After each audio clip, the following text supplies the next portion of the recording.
नमस्कार दोस्तों। तो चलिए शुरू करते हैं आज की कहानी। और आज की जो कहानी है ये दो मेंढकों की कहानी है। एक सांकेतिक कहानी है जो हमें हमारे जीवन में कठिनाइयों से किस तरीके से उबरना है, किस तरीके से लड़ना है, इसके बारे में कुछ सिखाती है। तो आइए शुरू करते हैं। एक बार एक जंगल था में एक तालाब में कई सारे मेंढक रहते थे और इन मेंढकों के एक झुंड ने सोचा कि इस बार गड्ढे से बाहर निकला जाए, तालाब से बाहर निकला जाए और जाकर के इस जंगल को घूमा जाए।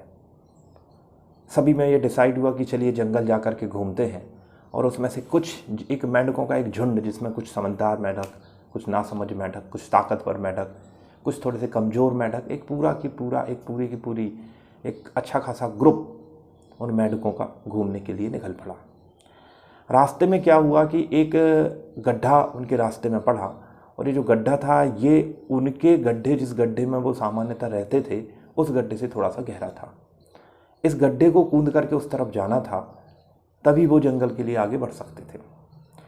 तो होता ये है कि जब उस गड्ढे को कूद रहे होते हैं तो उसमें से दो मेंढक ऐसे होते हैं जो उस गड्ढे में गिर जाते हैं।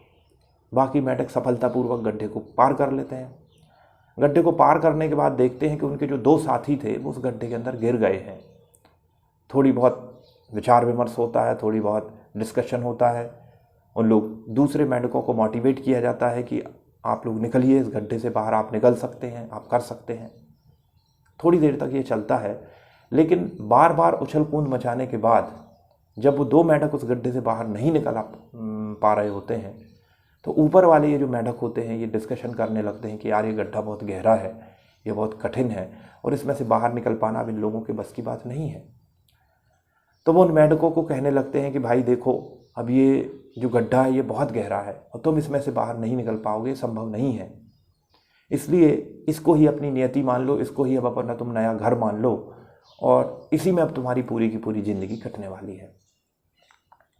एक मेंढक जो उन लोगों को समझदार मानता है, उनकी बात को स्वीकार करके उस गड्ढे को अपनी नियति मान करके और उसके अंदर रहना शुरू कर देता है। वो मान लेता है कि मैं इस गड्ढे से बाहर नहीं निकल पाऊंगा।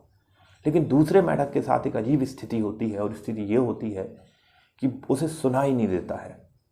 तो उसे दिख तो रहा होता है कि बाहर वाले जो मेंढक हैं, उसके जो साथी हैं, वो उसे किसी चीज़ के लिए कह तो रहे हैं, लेकिन वो ये नहीं समझ पाता है कि वो क्या कह रहे हैं। और वो सोचता है कि उसके जो साथी हैं वो कह रहे हैं कि तुम कर सकते हो, तुम बाहर आ जाओ, तुम बिल्कुल निश्चित तौर पर ये कर सकते हो और हम सब तुम्हारे साथ हैं।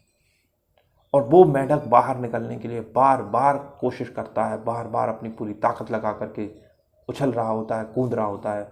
और अचानक से ऐसा होता है कि जो मेंढक था वो गड्ढे से बाहर आ जाता है। बाहर आने के बाद वो सारे मेंढकों को धन्यवाद देता है।